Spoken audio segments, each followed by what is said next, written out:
Hi there, this is Alvin, and welcome to Kickstart Commerce podcast, where we share search marketing and domain name investing strategies to help grow your business. In today's episode, I'll discuss the 9 actions to effectively manage a profitable domain portfolio. Now, we all know anybody can get started with a domain portfolio. I mean, it's easy to go out and just start buying domains in pure excitement. In fact, most of us that have been in the domain investing industry sometime likely started on a whim of, hey, I think I can actually go out and register some domains and sell them or quick flip them, only to find out that that's not actually the truth. I mean, there is a small percentage that are able to, turn more than 2 to 3% of a domain portfolio, and to make that domain portfolio be, profitable. And so with that, I want to share with you 9 actions that I take on a monthly basis, if not at least once a year, that have helped me along the way to effectively manage a profitable domain portfolio. So kicking things off, number 1, do not pass go without this one. Review and course correct your strategy for each domain name. I can't express to you how important it is not to be what's called the proverbial ambulance chaser or the news circuit chaser, to where you're chasing what's hot or the flavor of the month type of domain names. Typically, those domain names don't do well. And so I know, folks a couple of years ago that at the time of this recording anyway, they went out, registered many crypto names. And then within about an 18-month period, obviously blockchain, Bitcoin, and crypto, cryptocurrencies, they basically tanked. And so that left, a lot of people with domains that were worthless, folks who, basically binged and tried to bet their house or bet their car or whatever on a domain, being able to sell just because it was hot at the moment. And so I can't express to you enough in terms of figuring out what your strategy is. Personally, my strategy is to at least be invested in a domain name for at least a minimum of 5 years. And so typically, if I register a domain name, I know that I'm going to give it at least that 5-year minimum. Now, I would say what's easier about it is if you are going to hand register a domain, or if you're buying domains from a third party or even auction platforms, is when you make that purchase, go ahead and factor in paying that 5-year period, so you're not stuck with annual renewals and trying to figure out if that is the best use of your funds. Also, by registering that long of a period, it really forces you to stop and go, am I buying something in the spur of the moment because it's hot? Or did I really diligently do my research? And this is, either like an evergreen type name that, it's timeless. It's not, it's not predicated upon a news cycle, or it's not a technical, fad or just any sort of fad in general. It is something that, you can be pretty confident in, that whether it's today, whether it's 3 years, 5 years from now, then it's likely that you can still sell that domain name for a profit. So, be sure that you review and course correct your strategy where needed. Focus on things that you know about and stay away from things that you don't know about. I can't tell you the numerous stories of people going out and, spending thousands of dollars on names just because someone else started selling those types of names. And, one of the things is it's typically you're going to lose your shirt, house, and home if you're trying to invest in something you don't understand anyway, whether that's domains, whether it's real estate, it does not matter. If you don't understand it, then it's likely best that you either take the time to go educate yourself long term, or you just don't invest in it. So again, that's the first point of reference that I use, is that I go in, I take that domain name and I go, what do I know about this domain name based on my strategy of, do I believe that I can sell this domain name? And is data pointing me in the direction that this domain name is a good domain name to keep, and not only keep, but to register it for 5-year period or 5-year intervals. So moving to action number 2. So once you've reviewed and you've course corrected your strategy where needed, then you've got to figure out which domains are you going to drop, which domains are you going to keep. More so likely the ones you need to concern yourself with are the drops. And so one of the things I'm reminded about of deciding which domains to drop, you don't want to do this too early. I know one of the things early on in investing in domains, what I would do, I would go through on a monthly basis, look at the domains that were coming up, and sometimes I would be wrapped up in emotion. In terms of, I may look at a domain name, and because I've not had a sale, I'm kind of down on myself. And then I would just go, you know what, these names are probably not going to sell. I delete the names, and then come to find out later down the road, these same domains that I deleted from my portfolio that were not set to expire until the latter part of the year have sold for a couple hundred, if not thousands of dollars. And you're talking about, you think you're sick when you're deleting, but then you're really sick when you delete and find out that a domain that you once owned then went, for anywhere between, $500 to $2,000, ouch, that really hurts. And so if you have a domain that you're thinking, and it's, let's say you're doing this review in January, and the domain that you're thinking about letting go doesn't expire until November, let it sit until November. Don't make that decision right then and there, because you don't know how things may pan out or things may change. So in terms of deciding which domains to drop, that's one experience. But then there are 4 critical things in terms of this deciding which domains to drop. One question one of the first questions I asked, one of 4, is, does the domain have parking revenues? Typically, if I park, I register most of my domains using GoDaddy. And if I park a domain, then basically use GoDaddy's cash parking service. And so if that domain can actually generate its value, or if it can generate what it costs on an annual basis. So if it can generate for me $9 worth of revenue, then that covers its cost. If it generates even more than that, great, it's gravy.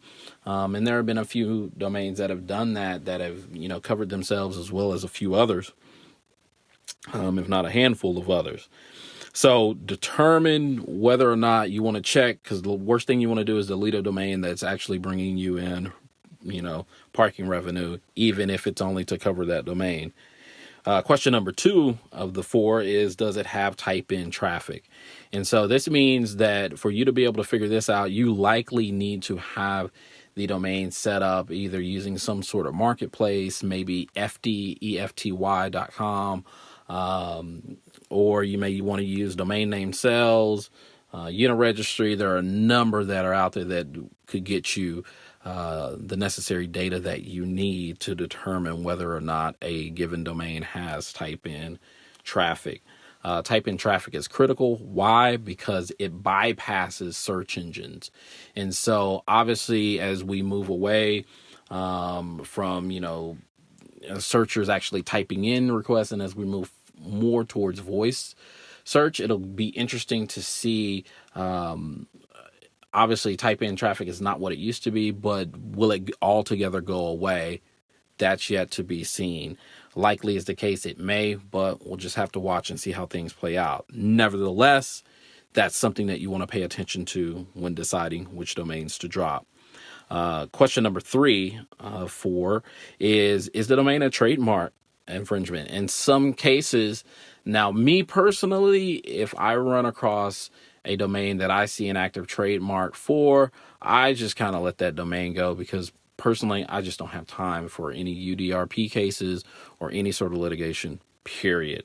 Not that I don't have the money to do it, I do, but like I said, I try to limit and really focus my efforts in domain names that, aren't going to, one, be trademark infringing, and two, I look at it and go, man, you don't want to get into a legal battle only just to be drained, because bigger companies, that's what they'll do. I mean, they'll figure out a way, some way to, make it to where they're going to end up with the domain and you're going to end up with a bill of some sort that's, of an exponential value. So if the domain is a trademark infringing domain, I just say delete it, remove it from your portfolio. Number 4, the last question that I ask is, does the domain have inquiries? And if so, how many inquiries across a given time period? And so for me, like I said, I will invest in my names at least 5 years. That's more than enough time to at least get one domain inquiry. And so for me, if your strategy was, hey, I want to invest in a domain in 1 year, then the hope would be that you would have domain inquiries. If you don't, you may want to consider that, hey, this is the domain that I want to drop. So, to recap this number 2 of deciding which domains to drop, be sure to ask the question of whether or not it has parking revenue, type in traffic, whether or not the domain is a trademark infringing domain, and whether or not it has inquiries. Answering those 4 questions should give you a good view and lay of the land for whether or not you drop that given domain. So moving on to number 3, which is consolidating domain renewal dates and pay or alternate between paying monthly or annual renewals. And so oftentimes the new beginners, the noobs, the novices that are stepping into the domain industry are, buying domains on a 1 year, renewal rate. And then, lo and behold, it all works out when you're buying, 10 to 15 domains a year. Great. That works out. But then what happens when you start getting into the hundreds of domains where you're having sometimes 25 domains in a given day to renew? And so it's easy to get behind in terms of trying to pay renewals. And so I tell folks that one of the strategies that I've seen professionals use, professional domain investors, is the strategy of alternative payments. So let's say you have January that you'll just go ahead and pay for 1 year. When February rolls around, then you'll pay it for 2 years. And then when March rolls around, you pay it all the domains in that given month for a 1 year renewal rate. And so there it creates a staggered approach to where you're not having just to come up with money month after month after month after month after month. Yeah, there are larger values, but at the same time, if you do it right, then it could actually pay off. Or in some cases, if you can't, pay off entire months, on an annual or, every 2 year period where you're alternating those months, then what you may just want to say is, I just want to get 30 days ahead. I recommend that you likely get 6 months ahead, or even at minimum 3 months ahead. But the main thing is consolidating your dates and making sure that you can actually pay for, these renewals. And the other thing is, if you do get a big sale, and so like, for instance, for me, my goal is to sell 10 domains a year with at least a minimum of 3 domains sold at an average of anywhere between $2,700 to $3,200 per domain. And so when those sales happen, then I typically go ahead and pay off all of the domains in my portfolio for at least a year based on what that sale amount is, as well as to account for taxes. So be sure that you consolidate your renewal dates. That'll make it a lot easier. And then figure out whether you want to pay monthly or alternatively, switch months out. So January, you might want to pay for a year. February, you pay for 2 years in advance, and then just kind of keep switching those out.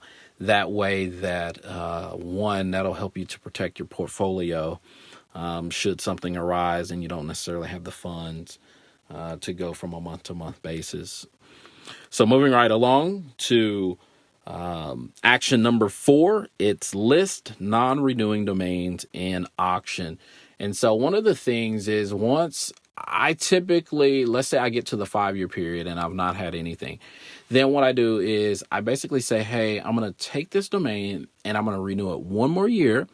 But after I renew it for that year, then I list it in an auction. And then basically, so that 6th year, it'll remain in auction like dirt cheap pricing. So for a domain, if I listed it something like $1,800, then I may list it for, $300, $400. And then I basically remove auto renew and let it just sit there for that year. And if I sell it, great. If I don't, oh well, at least I tried. And I can't tell you the number of times of, deleting a domain or not renewing it only to find that someone bought it and then they were able to flip it for a considerable amount. So definitely take that action to heart in terms of listing non-renewing domains in auction before you completely delete them. Number 5, especially in this day of GDPR, verify your whois information is current and correct. And so if not, I can, will, and can use all authority to basically, not necessarily cancel the domain, but you could lose a domain. So if you're using it for a website and that information isn't current and they have suspicion to believe that it should be, or that it's using fictitious information, they can basically reach out to that domain registrar and demand that all services connected to that domain be discontinued. So it's in your best interest to verify whois information is current. In addition to whois information being current, the other side of that is you want your information current, because especially if you're stateside, so US based, then people are still using whois lookups. And if your information is not correct and they want to buy it, then, you're kind of shooting yourself in the foot. Whereas if you're outside of the US, with GDPR, that kind of changed the whole ball game, to where it'll just be a challenge to try to find that owner. If the domain, in fact, doesn't resolve to a page with contact information on it, or you're just unable to verify the whois information for the domain owner. So do yourself a favor, verify your information, make sure it's correct and accurate, and make sure that it is current. Number 6, we're going to make sure that we verify payment methods are current and not expired. This is likely one of the biggest reasons many people often lose their domain names, is just because they will have forgotten about a credit card that they didn't update, and then they didn't enable notifications on the account, so they were not notified that their payment method had expired. And this is how people lose domain names. And so not only do businesses and personal brands lose domain names, but even domain investors. I mean, you can search dnforum.com, namepros.com. There are countless stories of folks not keeping payment methods up to date. And not only that, there are many stories of people only having one payment method. And so I tell people, I'm like, man, you really want 2 or 3 payment methods. I technically prefer folks to have at least like a PayPal account, maybe a bank account, or if you don't have a credit card, maybe use a debit card. And in some cases, use 2 cards that are associated to that account so that you have many methods in the event that something should happen that you forget and a card expires or lapses. You don't want to lose, your investment all because you didn't take the necessary precautions, to avoid payment methods not being updated. So verify that your payment methods are current and not expired or due to expire. So number 7 on the list is verify name servers are valid and resolving. This is another one that gets me often throughout the year, that if I'm not, being mindful to always check on the expired domains that I buy once they're transferred to my account, oftentimes what I find is that they're transferred to my account, but then the name servers may not be updated and they're not resolving. They'll be listed as, hey, this domain is parked, and so it should be making parking revenue, but it's not, because for whatever reason, when it got transferred, name servers didn't get updated, nor is it resolving. And it's typically resolving to like a GoDaddy park page, which doesn't have links on it like the cache parking pages. So I recommend going through each of your domains and figuring out. And so for me, I go through all of my domains, especially I think I went through, I didn't do it for like a 6-month period and come back, and I found, at least almost 100 to 120 domains within my portfolio that should have been resolving to cache park pages or interested or inquiry forms, and they were not. I'm talking about time missed and wasted. And so go in, make sure those name servers are updated. If it's supposed to be parked, you need to make sure it parked. Enter that domain into a web browser and make sure that it does resolve. And if it's not, and if it's supposed to be forwarding, make sure it's forwarding. Just because it says that it is set to forward doesn't actually mean that it will. So you need to go through and check these items. You need to peruse your domain names, with a fine tooth comb there. So verify that name servers are valid and resolving.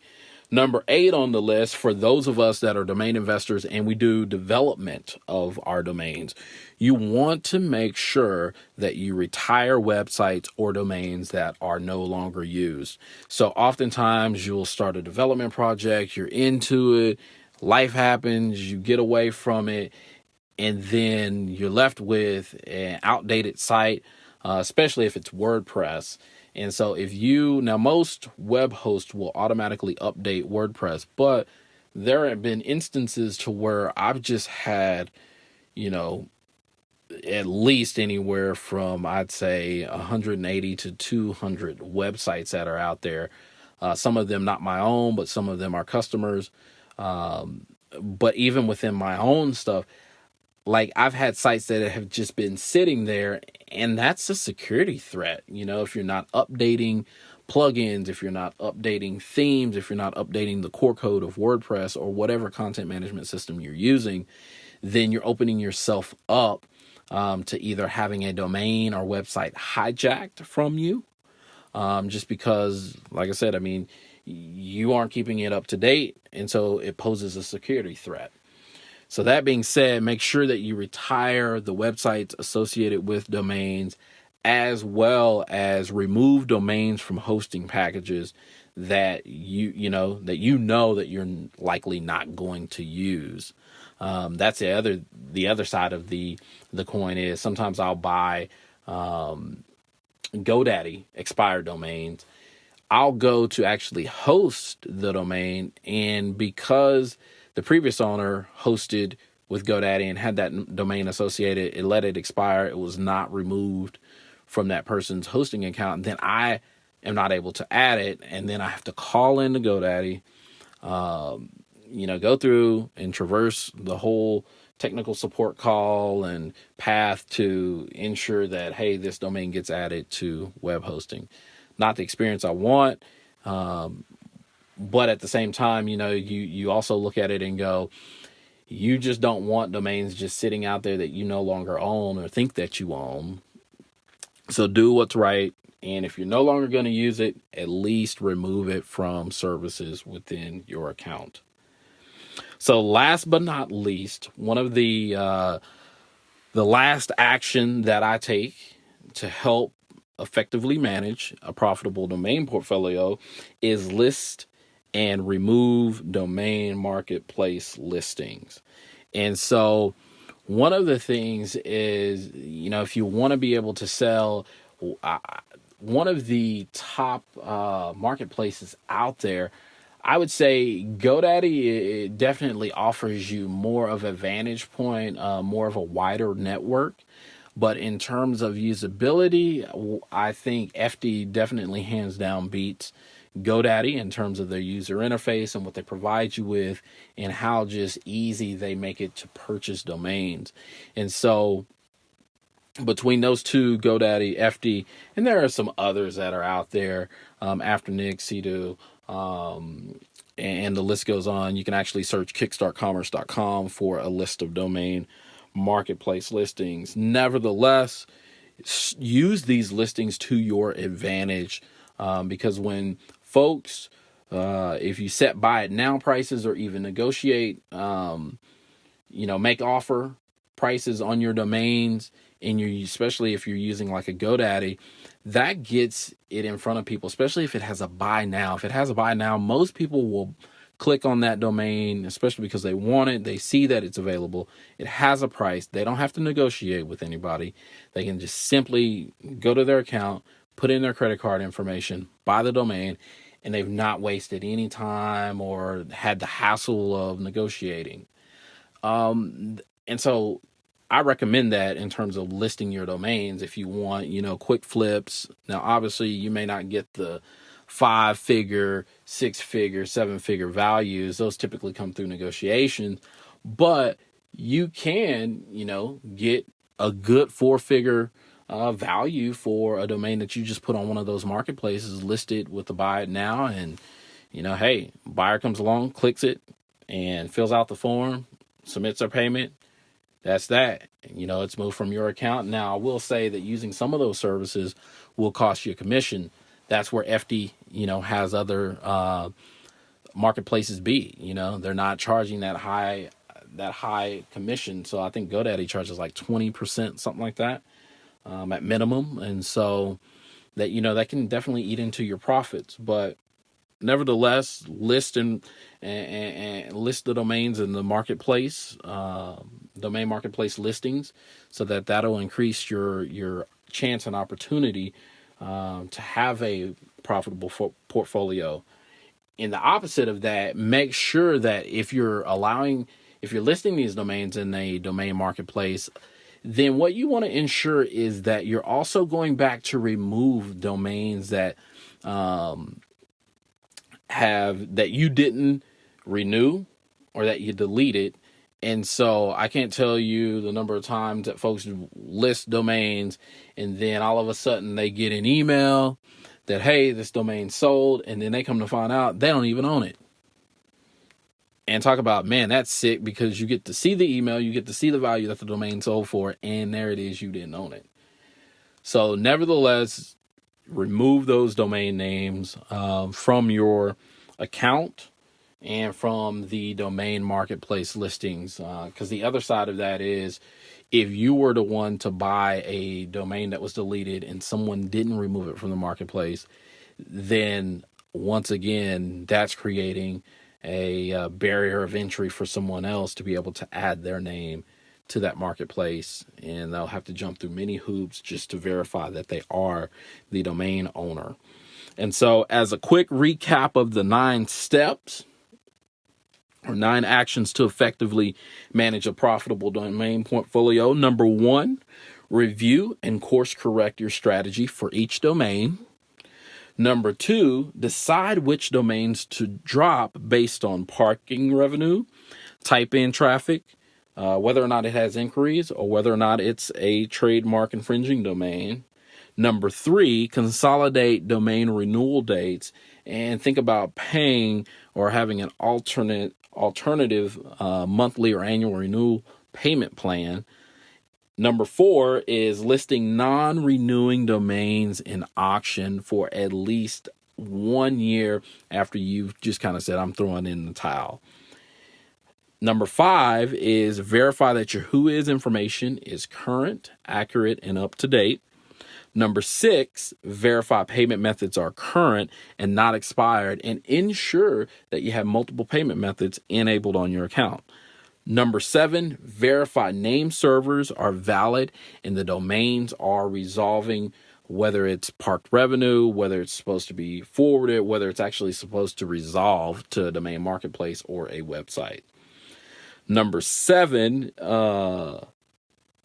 is verify name servers are valid. I just said that. So number 8, retire websites or domains that are no longer used. And so, keep the security threats down from having a website or even a domain hijacked just because, you're not using that website anymore or that domain any longer.